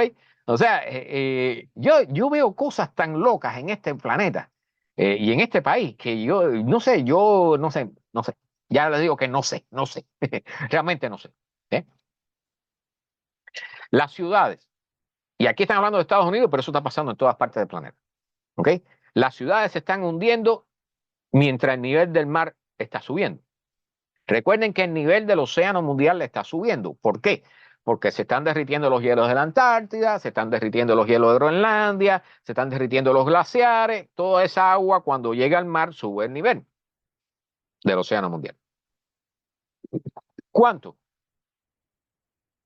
¿Cuánto? Por aquí está la cifra. 4 milímetros por año. 4 milímetros por año. ¿Okay? Para las personas normales, eso no es nada. ¿Okay? Pero son 4 milímetros año tras año, tras año, tras año, hace muchos años. Pero a la misma vez que sucede esto, las ciudades están sobre terrenos donde se extrae agua del acuífero. El agua dulce que consumen las ciudades está debajo de ellas, generalmente. ¿Okay? Cuando tú extraes agua de ahí abajo, se hace espacio y el suelo se hunde. ¿Sí? Entonces, en la medida que el océano mundial está subiendo, las ciudades se están hundiendo. Así que el problema de las inundaciones se va haciendo mucho peor. Dicen que hay al menos 32 ciudades que están en la costa de Estados Unidos que están a riesgo de inundaciones debido a la subsidencia. Para el 2050, debido a la subsidencia. Subsidencia es eso precisamente, que o se extrajo mucha agua o el terreno sobre el cual se han construido se está compactando. ¿Ve? Entonces, estos efectos, aquí mencionan, por ejemplo, ciudades que están rodeadas por agua como Boston, Nueva Orleans, San Francisco, que se están hundiendo. Y eso va a contribuir y a empeorar las condiciones de inundación. ¿Ve? Dicen que hay hasta 273.000 personas y 171.000 propiedades en zonas costeras que van a ser impactadas por este proceso. de hundimiento del terreno y elevación del nivel del mar. Entonces, por supuesto, hay zonas del Pacífico que son más elevadas, pero hay zonas, particularmente aquí mencionan el Aeropuerto Internacional de San Francisco, se está hundiendo y por lo tanto va a tener mayor cantidad de inundaciones. Bien, para que tengan idea de cuántos fenómenos están ocurriendo a la vez. Porque yo sé que la gente piensa, bueno, el calentamiento global se calienta la atmósfera. No, no, no, pero hay un montón de cosas ocurriendo a la vez. ¿Eh? Bueno, esta es la otra parte del artículo. Este es un artículo de cuando salió esta ley que fue en julio de 2023, pero esto menciona aquí el caso de una persona que estuvo a punto, que se dio cuenta que estaba a punto de desmayarse, ¿eh? Y tuvo que salir. Y lo más importante, una vez que tienes este tipo de afectación por el calor, por la alta temperatura, después te vuelves más débil, se te debilita el cuerpo para este tipo de problemas, ¿ok? Se te hace más fácil caer bajo problemas de alta temperatura. ¿Ok? Entonces, lo importante de este artículo, y esto escúchenlo todos, porque esto hay que ponerlo en práctica, no solo para nosotros, sino nuestros niños cuando salen a hacer educación física en las escuelas, fuera de las escuelas, bien, en días de calor. Hay que estar al tanto de esto. ¿Eh? Dice, aquí están las medidas. Que Texas, dicho sea de paso, también hizo una ley, esta ley el año pasado, como les dije, contra el cuidado de los trabajadores por los problemas de altas temperaturas. ¿Eh? Pues los trabajadores expuestos a altas temperaturas pueden sufrir estrés de calor o un stroke. O sea, que puede ser un stroke que puede ser desde un infarto hasta un derrame cerebral o un fallo de los órganos internos. Bien. Los síntomas, ¿cuáles son? Dolor de cabeza, náusea, debilidad o somnolencia. ¿Ok? Respiración profunda, sudoración fuerte, temperatura del cuerpo alta, mucha sed, reducir la cantidad de orina y una piel seca y caliente. ¿Ok? O sea, si quieren anotar estas cosas, después me piden el enlace al artículo y yo se los envío. ¿Ves? Pero están diciendo, ¿cuáles son las soluciones a este tipo de cosas? Tomar abundante agua, moverse a un área fresca, si es posible que tenga aire acondicionado. Refrigerarte con agua, ¿ok? Hielo o un ventilador. ¿Ok? Si es necesario, con hielo. O sea, lo que hacen la gente del rescue, cuando se encuentra con una persona con esto, los meten en una bolsa con hielo. ¿Ok? Para que lo sepan. O sea, el nivel si no, la persona muere. Los órganos internos colapsan. ¿Ok? Y remover ropa innecesaria. O sea, por muchas veces los trabajadores de la construcción, los techeros y toda esta gente usan estos chalecos que son de nylon para que los vean los automovilistas. Esos chalecos particularmente son extremadamente calientes y recomiendan también usar ropa clara, no ropa oscura. ¿Ok? Ahora, el stroke es mucho más serio. Se puede manifestar como, o sea, un pensamiento errático, un comportamiento errático, hablar cosas incoherentes, ¿ok? Pérdida de conciencia, por supuesto. Y los trabajadores no se tienen por qué dar cuenta de lo que le está pasando y dependen de las personas que tienen alrededor, ¿ok? De los supervisores, de los trabajadores que están con ellos para que lo ayuden. O sea, la persona muchas veces no es capaz, ya cuando está en la etapa terminal, de darse cuenta de lo que le está pasando. Tiene que reconocer lo que está al lado de él. Su jefe, su amigo, su compañero, quien quiera que sea. ¿Okay? En este caso, recomienda a la OCHA llamar inmediatamente al 911 y enfriar al trabajador con agua o con hielo. Ojo, importante, anoten eso porque a todos, o sea, a mí de vez en cuando, hace rato que no lo hago, con los calores que están haciendo, me gusta ir a los Everglades, por ejemplo. Si te encuentras en una situación de este tipo, hay que enfriar a la persona, enfriarlo, agua fría o hielo, y en grandes cantidades. ¿Ok? Identificar la deshidratación también puede ser difícil. Dice que cuando él estaba, bueno, el caso de este trabajador, que cuando la temperatura llegó a 108 grados, recuerden que Houston el año pasado estuvo 40 días con temperaturas de más de 100 grados. ¿Ok? Esto no es juego, esto no es juego. ¿Ven? Dice que él no sintió sed y el cuerpo no se daba cuenta de ello, de lo que le estaba pasando. ¿Ven? Recomienda beber cantidades de agua suficientes. Dicen que tomar agua, un vaso de agua cada 20 minutos. Yo no sabía esto. Yo no sé si yo sea capaz de eso. ¿Ok? Entonces, dicen que es recomendable establecer breaks de 10 minutos cada 3 horas para tomar agua, para refrescarse, ir al aire acondicionado o a la sombra. ¿Ok?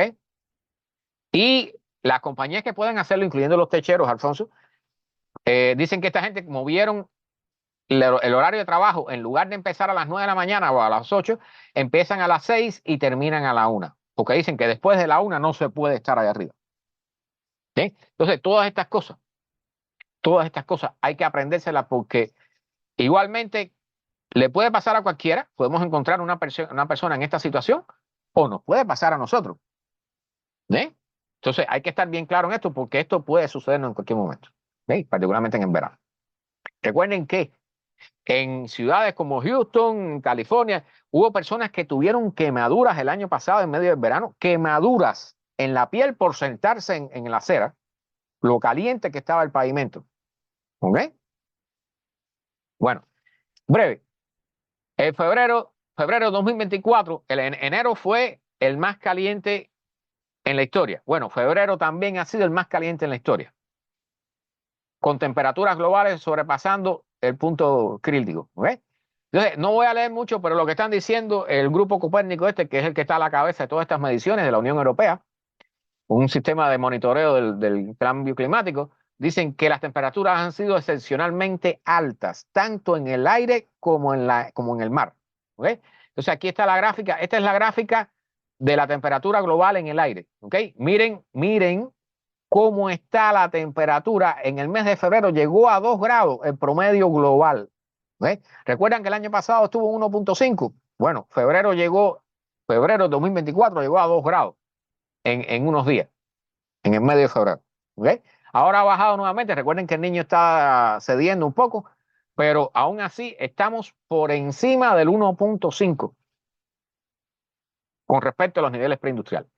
Esto es muy mala noticia para el verano que nos viene. Muy mala noticia. Y el océano, miren cómo está la temperatura superficial del agua. Miren cómo está en negro, disparada por encima de todo lo que tuvimos el año pasado, que está en rojo, que es el 2023. ¿Ves? Está por encima de 21 grados, 21,1 grados la temperatura del océano. Récord de calor del océano. ¿Ves? Para que no tengan duda. Estamos casi terminando aquí esta parte y nos vamos inmediatamente a la presentación. Bueno, Luisiana, recuerden que hablamos el domingo pasado del caso de los cangrejos nevados, aquellos que desaparecieron 10.000 millones de cangrejos, se desaparecieron, se extinguieron, se murieron en Alaska. Bueno, en Luisiana el gobernador ha declarado un estado de desastre por esto que llaman, estos bichitos que le llaman crawfish, que la traducción que me dio el Google fue cangrejos de agua dulce. ¿Ok? Son parecidos a camarones, una cosa así, son un poquito raros, ¿no? Pero son un plato que se consume mucho en Luisiana, particularmente en los festivales que hacen allí. Y este año prácticamente han tenido una crisis que han tenido que declarar un estado de desastre por la falta de estos cangrejos de agua dulce. ¿Bien? Entonces dicen que el crawfish, se llama este bichito, dice que es una delicadeza, que todo el mundo vaya a Luisiana a comer este plato, ¿ok? Y el mercado aquí, dicho sea de paso, en Luisiana esto se come desde los años 1800, y el mercado aquí al año genera para Luisiana, el mercado del crawfish, este cangrejito, 300 millones de dólares para la economía del estado. ¿Sí? Entonces dice que este año las pérdidas por la falta del crawfish, de que no hay suficiente, son de 140 millones, la mitad. ¿Ok? Ya, lo que están pescando es la mitad de lo que se pescaba antes. Dicen que el Mardi Gras, el carnaval Mardi Gras este famoso, que atrae a los turistas, entre otras cosas, para comer esto, este año prácticamente no hubo suficiente para lo que la gente quería. ¿Ok? O sea, muchas personas se fueron sin comer el cangrejito. Y entonces, por primera vez en muchos años, debido a la sequía constante de todo el año 2023 y las temperaturas bajas que hubo en los inicios de 2024, no ha habido estos cangrejitos. No ha habido pesca de estos cangrejitos. Entonces, dicen que el 2023 fue el año más caliente en récord en Luisiana, con 75%, con un 75% del estado en una sequía excepcional. Bien, miren por el camino que vamos. No, no olviden el término que siempre les digo, migración climática. ¿Ok? Los pescadores de cangrejos en Alaska se van a tener que ir a otro lado. Los pescadores de cangrejos en Luisiana, toda la gente que está en esa industria, si eso no se recupera, se van a tener que ir a otro lado y buscar otro trabajo. Migración climática está funcionando. ¿Ven? Dicen que la sequía es una de las más severas en récord, haciendo el ground, el terreno, muy seco para el crawfish para poder excavar y poner sus huevos. Miren por dónde viene la cosa. La sequía endurece el terreno y por lo tanto el cangrejito no puede excavar un agujero para poner sus huevitos. No se multiplican, no se multiplican. ¿Producto de qué? De la sequía. Se va del aire esa industria, como se va del aire la industria de los cangrejos en Alaska. ¿Bien? Bueno, también tuvieron, y esto es otro fenómeno que he mencionado, en Luisiana, una intrusión salina, o sea, en el Mississippi. O sea, es el fenómeno donde el Mississippi, como el Mississippi ha estado en sequía, recuerden que hablamos también otra noticia de que la cantidad de agua que había en el Mississippi estaba en un mínimo histórico. Cuando la cantidad de agua que baja por el río se reduce lo suficiente, el agua del mar comienza a entrar al terreno adentro. Y esa agua salina acaba con los cangrejitos, no solo con los cangrejitos, eso envenena esa sal del agua del mar, acaba con el agua dulce, acaba con los cultivos porque envenena el suelo con sal. Y eso, imagínense que era algo que se usaba. Los antiguos usaban cuando no querían que no sé, los que invadían tu terreno pudieran cultivar comida, le echaba sal a los terrenos donde tú cultivabas y ahí no se podía cultivar más nada. ¿Bien? Así está Luisiana. Luisiana va mal, como va mal Alaska, como va mal un montón de lugares de este planeta. Bien. Bueno, hablamos un poquitico ya sobre los glaciares. Los glaciares, eso están mal. Hablamos sobre ello.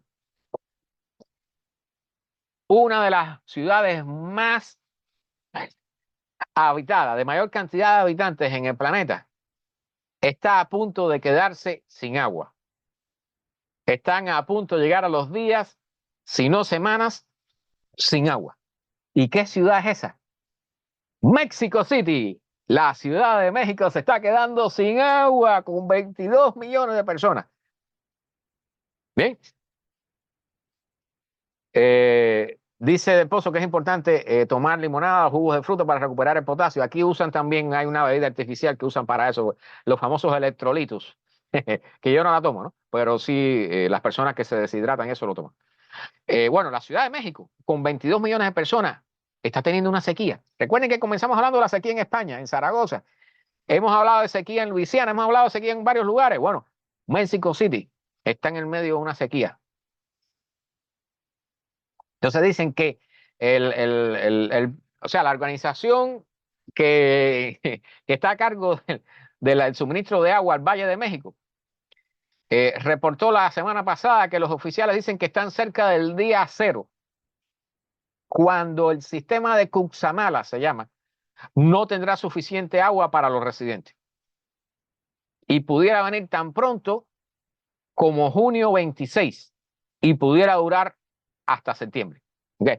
Este verano, señores, viene a arrancapescuezo. No lo vemos, muchos no lo vemos, no nos damos cuenta, ¿okay? Pero hay lugares en el mundo donde la gente va a pasar trabajo. Recuerdan que la palabra que usa el secretario nacional, siempre digo nacional, el secretario general de las Naciones Unidas, dice que la palabra para lo que viene es sufrimiento. ¿Okay? Dicen que ya los locales, o sea, los mexicanos de la Ciudad de México, llevan varios días sin agua, a veces semanas, sin agua en sus casas. ¿Okay? Los gimnasios en la Ciudad de México, escuchen esto, y otros lugares públicos, incluyendo parques públicos, tuvieron que limitar la cantidad de personas que admiten para tomar duchas. Escuchen esto, personas que no pueden tomar una ducha en su casa van a los gimnasios o a los parques a tomar duchas, y entonces también han limitado eso porque no hay suficiente agua. Están escuchando, ¿verdad? No se pueden bañar en su casa porque no tienen agua. Y donde van a buscar, tampoco hay la suficiente. Bien. Entonces, dentro de... han prohibido lavar los automóviles para ahorrar agua. Han prohibido echar agua en los jardines, en el césped, ese famoso. Miren que yo he tocado ese tema muchas veces, ¿ok? La sequía que hay aquí en la Florida, por ejemplo. La mitad del agua dulce se usa para regar césped, para regar una hierbita verde. Eso es criminal, ¿ok? Pero el colmo es que en lugares como en el oeste, suroeste de este país, o sea, en Los Ángeles hay sequía, el río Colorado se está secando, todavía siguen echándole agua a la hierbita. En lugar de sembrar plantas que sean originales del lugar y que soporten la sequía. Dicho sea de paso, aquí en el oeste de los Estados Unidos, suroeste, se están secando hasta los cactus. Se están muriendo los cactus por el nivel de sequía que hay. Dicen que van a comenzar a reciclar el agua de las lavadoras para regar las plantas. ¿Okay? Este señor que tiene un negocio de una tienda, una cafetería, dice que su negocio tiene que pagar a una pipa, a un camión, lo que decíamos en Cuba, una pipa, un camión de agua para suministrar agua para poder descargar los toiles, los servicios sanitarios. Eso en la Ciudad de México. 22 millones de personas. ¿Se pueden imaginar? No tengan duda. O sea, si realmente se llega a un periodo entre finales de junio y septiembre, donde la cantidad de agua llega a niveles extremadamente bajos para la población, van a comenzar a salir enfermedades, van a comenzar a salir todo tipo de problemas. Lo vamos a ver. ¿Ve? Ojalá que no. Yo lo siento por mis amigos. Dicen que hay problemas de alta temperatura ya. En este mes, por supuesto, récord de temperatura, febrero 27, la temperatura fue 85 grados Fahrenheit.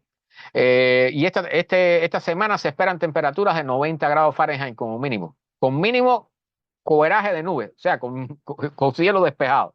¿Okay? Eso es peor todavía. Dicen que las condiciones en México, en la Ciudad de México, son tan malas que el lugar unos lugares donde se recolectaba el agua de lluvia, o sea, son lugares específicos donde se hace como forma de un embudo para recolectar el agua, que normalmente estaba de color verde, con hierba verdecita, y se usaba como un lugar de jugar fútbol normal, no el fútbol americano, y para que los animales fueran a comer hierbita, cogió fuego, la hierba está seca y se prendió. Van a haber fuego, la sequía, alta temperatura y viento, dan fuego, donde quiera. ¿Ven? México City, vamos a escuchar malas noticias de México en estos días. Y aquí vamos a la parte final de la charla. Esto parece que no tiene nada que ver con la charla. Japón, de forma inesperada, entró en recesión. Ya Japón no es la tercera economía del mundo, ahora es Alemania. Japón ya es la cuarta. ¿Bien? Japón acaba de entrar. Dice Alfonso, irónico, México era una laguna. Así es, irónico. Bueno, Japón entra en recesión. Y recuerden que hemos hablado de los problemas, o sea, de la posibilidad del colapso de la civilización y toda esa serie de cosas. Bien, para aquellos que no vieron esos programas, búsquenlos atrás. Busquen nuestro canal de YouTube, GW for Miami. Ahí están todos los programas subidos. ¿Ok? La cosa es que Japón, y esto está sucediendo en todos los países desarrollados, pero Japón particularmente va a la cabeza en eso. Bien, Japón tiene un problema demográfico. Y es que su población está reduciéndose. O sea, ellos ya casi no están teniendo niños. Hay un montón de cosas, de historias metidas atrás de eso. ¿Eh? Pero como en todo tipo de historias, recuerden la historia que yo siempre hago del disco de cultivo, donde se pone una bacteria, un disco lleno de alimentos, ¿okay? Un caldo de cultivo, se pone una bacteria ahí, la bacteria empieza a multiplicarse y alimentarse y empiezan a subir su número y su número hasta que se comen toda la comida y entonces todas se mueren. Porque se quedaron sin comida. Se multiplicaron demasiado. En lugar de controlar la población, se multiplicaron hasta consumir todo lo que tenían a mano. ¿Sí? Así estamos nosotros. Nosotros estamos en ese proceso ahora estamos. ¿Sí? Y entonces los japoneses llegaron a un máximo de 100, no sé si aquí puedo ver el número, no lo puedo ver, pero 120 y pico millones, 125, 128 millones, y ya en el 2025, por aquí, 2024, las proyecciones, porque este artículo es un poquito más viejo, este es de Wikipedia, de 2023. ¿Sí? Estas son las proyecciones para los diferentes escenarios, pero todos son a reducir la población. Y están dando proyecciones para el 2070 que solamente va a haber menos de 100 millones de japoneses. Van a desaparecer 28 millones de japoneses. ¿No es? ¿Por qué? Bueno, porque son viejos, porque no se están multiplicando lo suficiente. Y cuando ustedes tengan dudas sobre eso, busquen este tipo de gráfico. Y aquí pueden ver la distribución por edades del sexo masculino en azul y del sexo femenino en rojo. ¿Bien? Para aquellos que lo escuchan en podcast, simple y llanamente, los japoneses no están generando la suficiente cantidad de niños para mantener a la población vieja. Y la población vieja está aumentando. Hay mayor cantidad de viejitos que de niñitos. Hay mayor cantidad de viejos, de ancianos, que de jóvenes. ¿Okay? Entonces, esa economía no puede mantenerse porque así hemos diseñado todo. ¿Recuerdan el artículo que mencioné ahorita de que la idea era seguir creciendo, hacer más con menos? Seguir creciendo la población y el nivel de la población, pero consumiendo menos. Eso es imposible. Todo el sistema económico humano se ha basado en el crecimiento constante. Tener más niños para que esos niños te paguen a ti tu vejez. ¿Bien? Eso ya no funciona en las economías desarrolladas. Todas están decreciendo la población. Todas. Bueno, voy a suspender aquí un momentico para compartir, para mostrarles la presentación que les tenía preparada, muy breve, que saqué de un video y que, a ver dónde está. Tengo tantas cosas abiertas que... aquí está, bien. Este es un video donde aparece este señor que se llama Spencer Glendon, lo están entrevistando, y es una persona sumamente curiosa, un tipo súper inteligente, que comenzó trabajando en economía, ¿bien? Y hizo predicciones importantes sobre China y todo eso, sobre el desarrollo de China y todas esas cosas, pero de momento descubrió que los modelos climáticos se aplicaban a la economía para ciertas cosas. Y comenzó a trabajar también con los modelos climáticos. Y entonces, una de las cosas más importantes para él, ¿okay? Y de las cosas que plantea en este video, y ahí les tengo el otro gráfico que es con el que vamos a terminar. Bien, miren esta gráfica. Yo la voy a describir para aquellos que escuchan esto en podcast, en audio. Pero esta es una gráfica de temperatura a lo largo de la historia del planeta Tierra, desde el presente hasta hace 100 millones de años. ¿Y qué tiene que ver esta gráfica? ¿Ven? Esta gráfica toca específicamente a aquellas personas que se dedican a negar el cambio climático, diciendo que la Tierra siempre ha tenido ciclos y que el clima ha cambiado durante toda la historia. Bueno, aquí este gráfico tiene 4 secciones. ¿Ok? La última sección a la derecha es el momento moderno, desde 1850, revolución industrial, hasta el momento actual. Bien, aquí creo que llega hasta el 2100 porque incluso se hace una proyección hasta el futuro. La sección anterior viene desde el 1850 hasta el año 10.000 antes de nuestra era. Bien, del 10.000, la otra sección del 10.000 hasta 1.000.000 de años y de 1.000.000 a 100 millones. Bien, importante, ¿qué ven ustedes en la sección de la gráfica entre el año 10.000 hasta la revolución industrial? Esa es una gráfica de el valor de la temperatura a nivel planetario. ¿Sí? Ven que ha sido muy estable, es prácticamente una línea. Tiene pequeñas variaciones, pero está alrededor de los 0,5 grados Celsius, 0 grados Celsius aproximadamente. ¿Okay? Hace 10.000 años, cuando el hombre estaba comenzando a desarrollar sus primeros pueblos, sus primeros asentamientos. Bien, antes de eso estaba la glaciación. Y habían variaciones de temperatura, sí, bastante notables. ¿Okay? Y aquí les voy a mostrar ahora un segundo gráfico con esto para que entiendan lo que se está hablando aquí. ¿Okay? Y antes, entre 1.000.000 y 100 millones de años, hay unas variaciones de temperatura que van, mientras más atrás vas en el tiempo, más alta era la temperatura. ¿Okay? Vamos al otro punto. Aquí está. Fíjense, esa zona verde, toda la zona esta entre hace 10.000 años y la temperatura actual, ese es el punto donde hemos desarrollado nuestra civilización. El ser humano necesita y la civilización humana necesita una temperatura estable para desarrollarse. Ojo, porque yo sé que hay personas que para negar esto simplemente dicen, ¿siempre ha habido variaciones del clima? Sí, claro, pero en los últimos 10.000 años la temperatura prácticamente no ha variado y por eso hemos podido desarrollar nuestra civilización. Antes de eso estaban los ciclos de las glaciaciones. ¿Y qué es lo que había del ser humano? Eso, grupitos metidos en cuevas. ¿Ok? No había una sociedad tecnológicamente desarrollada. ¿Ok?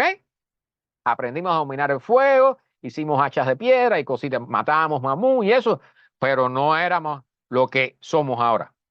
¿Ok? Y antes de eso, si sigues hacia atrás, cuando llegas a 100 millones de años, la temperatura media del planeta era 20 grados Celsius. Eso es una barbaridad. Eso es un calentamiento horrible. ¿Quiénes vivían en el planeta en esa época? Los dinosaurios. Los dinosaurios. ¿Y por qué vivían los dinosaurios y florecieron los dinosaurios? Los dinosaurios en su mayoría eran de sangre fría. Recuerdan que hace unos 60 millones de años dijimos en un programa anterior que habían cocodrilos en Groenlandia. Los cocodrilos son animales de sangre fría. La temperatura en el planeta estaba volá, como decimos los cubanos, estaba mandá, estaba por encima de lo que soportaría. ¿Por qué no habían seres humanos en la época de los dinosaurios? ¿Por qué no habían mamíferos en la época de los dinosaurios? Porque nosotros no soportamos esas temperaturas. Nosotros somos animales de sangre caliente. En esas temperaturas nos morimos. Si nosotros llegamos a 35 grados Celsius con 100% de humedad, duramos 6 horas o menos. Nos morimos. ¿Ok? Entonces es importante que se entienda que la sociedad humana ha requerido de una temperatura estable desde hace 10.000 años para desarrollarse. ¿Qué ven al final del gráfico? Que las proyecciones para el 2100 está que lleguemos 3, quizás 5 grados, 6 grados, quizás 8 grados de calentamiento en el planeta. Eso va a condenar a muerte no solo la civilización, sino a gran parte de la humanidad.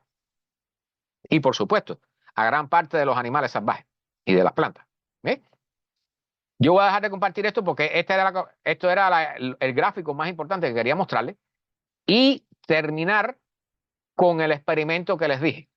¿Ok? Con la gráfica, con el mapa de todo el planeta. Y este es un sitio web que se llama probablefutures.org. Lo pueden visitar y pueden jugar con él ustedes mismos. ¿Ok? Futuros probables, pero en inglés. Probablefutures.org. Probablefutures, todo seguido.org. Aquí les muestro esta escala de temperatura como era antes de la revolución industrial, donde la temperatura promedio del planeta era 0,5 grados Celsius más o menos. ¿Okay? Estas zonas verdes y azul clara, donde está incluida la Florida, Estados Unidos, Argentina, la parte sur de África, la parte de Europa, ¿verdad? China, todas esas partes que están en esos colores son partes donde la temperatura estaba acorde para nosotros para desarrollarnos, para crear la civilización, para asentar nuestras ciudades. Y si se fijan, nuestras ciudades, las ciudades principales, están en zonas donde hay un clima favorable para nosotros. Hay muy pocos casos como Alaska, Noruega, toda esa gente por ahí arriba, que bueno, se aguantan un poco más de frío, han tenido sus mutaciones, ojos claros y todo ese tipo de cosas, piel muy clara. ¿Okay? Pero donde nosotros sembramos la agricultura, donde criamos vacas y todas esas cosas, y donde creamos las ciudades más importantes, están en una zona muy estrecha de clima en nuestro planeta. ¿Bien? ¿Qué pasa con esa zona? Si calentamos el planeta como estamos ahora prácticamente en 1.5, van a ver cómo esa zona se va ampliando más hacia el norte, pero las zonas que están cerca de la zona ecuatorial comienzan a calentarse tanto que comienzan a ser casi inhabitables. Bien, miren cómo se agrandan los desiertos en África. La India se va, ya está en ese proceso. En la India hay gente muriendo de calor a borbotones. ¿Okay? La India lo va a sufrir particularmente y ese 1.000 millones y pico de personas que hay van a terminar o muriéndose o migrando. Migración climática. El Amazonas se va del aire. El Amazonas como bosque va a desaparecer. Los bosques tropicales de África van a desaparecer. Y todo esto es sin tener en cuenta el colapso de la corriente del Atlántico que mencionamos en el programa anterior. ¿Ok? Este es un modelo climático, pero no tiene en cuenta el colapso, el posible colapso de la AMOC. ¿Ok? Si llevamos la temperatura de la Tierra a 3 grados, como pudiera ser, por ejemplo, en 2060, 2100, entonces la cosa se pone mucho peor. Y este color rojo, sangre, ahí olvídense, ahí no vive nadie. Eso es mortal, pero mortal en el punto de que es imposible la vida allí de cualquier tipo de animal. ¿Ve? Y miren aquí cómo en América del Sur comienza a verse. Para los que están en Cuba, se los voy a aumentar. Les voy a poner el 1.5 grados. Y América del Sur también, México. ¿Ok? 1.5 grados. Miren cómo está. ¿Ok? Todas esas zonas rojas están calentadas a entre 26 y 31 grados en promedio durante todo el año. ¿Ok? Por supuesto, ahí va a haber extremos por encima de esas temperaturas. ¿Ok? Ahora, este mapa también te da, y estamos casi terminando, te da los mapas de temperatura, mapas de precipitación, mapas de sequía y otro mapa más que hay que es otra cosa. Pero lo que quiero mostrarle es el caso de, ¿dónde está aquí? Estaba el calor y la humedad, ¿ok? Lo que le llaman el wet bulb, la temperatura húmeda, del bulbo húmedo, ¿ok? La temperatura que mata. Para el caso de 30 grados, yo voy a reducir el tamaño del mapa para que puedan verlo todo, ¿ok? Son las temperaturas que realmente matan, la combinación de humedad, de alta humedad y alta temperatura.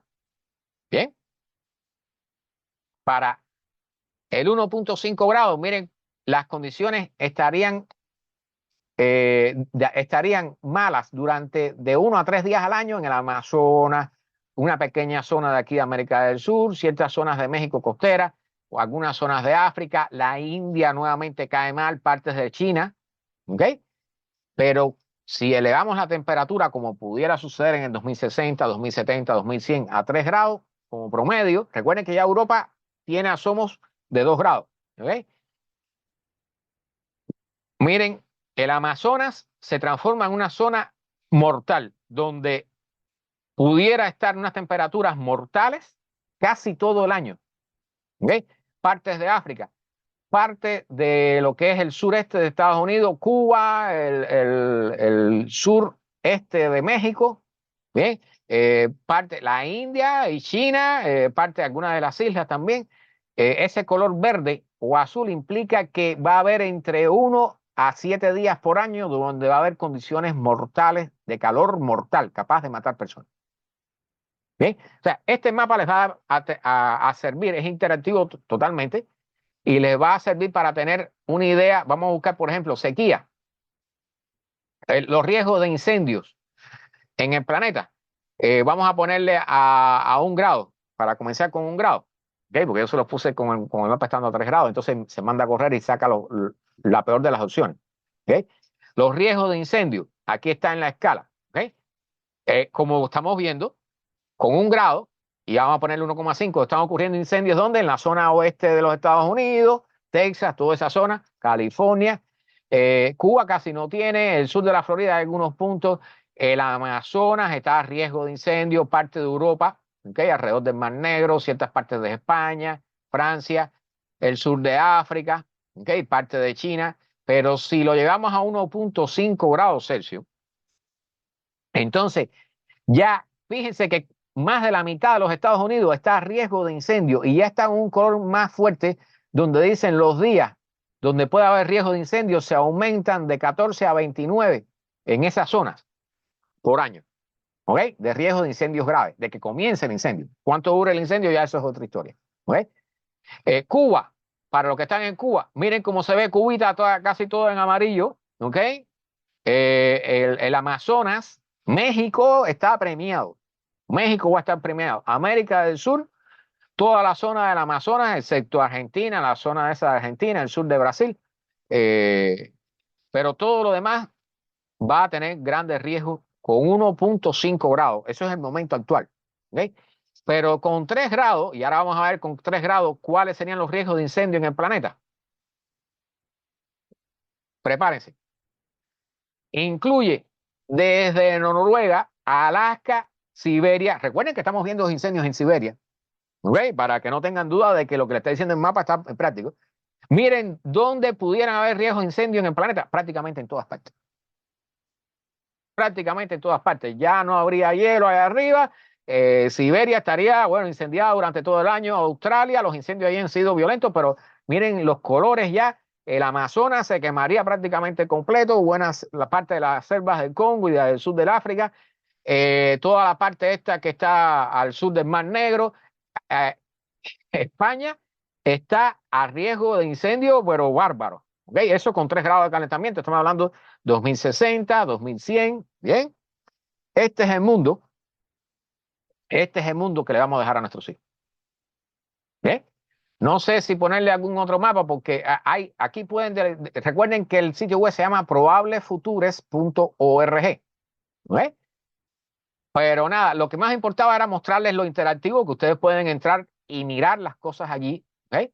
Mapas de sequía, y hay mapas de sequía, hay de todo. Está hecho con todo objetivo. Incluso si usted toca, usted va a tener aquí, si toca el mapa, que no se los enseñé, la cantidad de días como promedio que puede haber sequía, que pueden estar secos con características para generar incendios.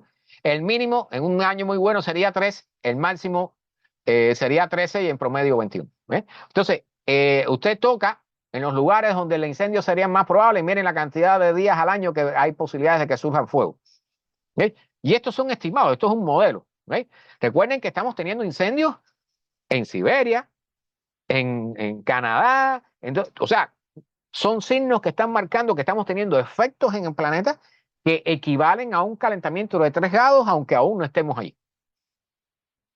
Son muy malas noticias, son muy malas noticias. Para aquellos que viven aquí en América y en el sur de la Florida, bueno, les voy a ampliar el mapa finalmente aquí. Cuba estaría en la escala de 18 por año. A ver. 18. Más o menos lo mismo que tendríamos aquí en la Florida. En la Florida tendríamos 20. ¿Okay? Pero en México, si te vas a ver, ciertas zonas tendrían 38, 36, 42. ¿Ok? México lo veo mal. República Dominicana y Haití, los riesgos de incendio también están equivalentes a eso, 48. O sea, viene mala la cosa. ¿Okay? Y esto es un modelo, repito, parte de estas cosas que están marcadas aquí para cuando estemos en 3 grados de calentamiento están sucediendo ya. Están sucediendo ya. ¿Sí? Entonces, para nada, vamos a dejarlo aquí. Yo sé, ya es suficiente con malas noticias, con malas cosas. Recuerden que el sitio web se llama probablefutures.com. ¿Okay? Futuros probables en inglés. .org, no .com, .org. Pero aquí pueden ver la zona donde viven, aunque la escala, la resolución no es muy grande, pero le pueden jugar con esto y tener una idea de cómo se ve el futuro para todos. Cómo se ve. ¿Ve? Revisando aquí los comentarios, dice Zoraida que gracias, nos vamos despidiendo de este mundo. Si el Amazonas desaparece, pues nosotros volamos también como el globo de Matías Pérez. ¿Qué les voy a decir? El mayor problema, cuando yo me refiero a esto, el mayor problema que tenemos es que nos vamos a tener que enfrentar a una conjunción de crisis. Conjunción de crisis. Muchas crisis que van a venir conjuntas. Viene el problema de la crisis climática que va a traer aparejado falta de agua, o sea, problemas con la agricultura, problemas con la ganadería, problemas con el calor que va a empezar a matar personas, que ya ha matado. O sea, ahí les mostré, por ejemplo, en España, allí en el 2006 creo que hubo 10.000 muertos en una ola de calor. ¿Okay? Eso ya ha sucedido, está sucediendo todos los años. Lo que pasa es que esa cifra la mayoría de las personas no la ven, no están al tanto de eso o no se dan en los servicios de noticias.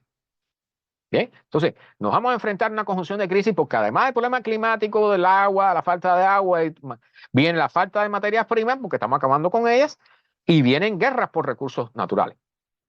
¿Bien? Entonces, viene el reforzamiento de las fronteras. Les dice algo sobre lo que se está escuchando en las elecciones actuales de los Estados Unidos, el problema con la frontera, con la migración.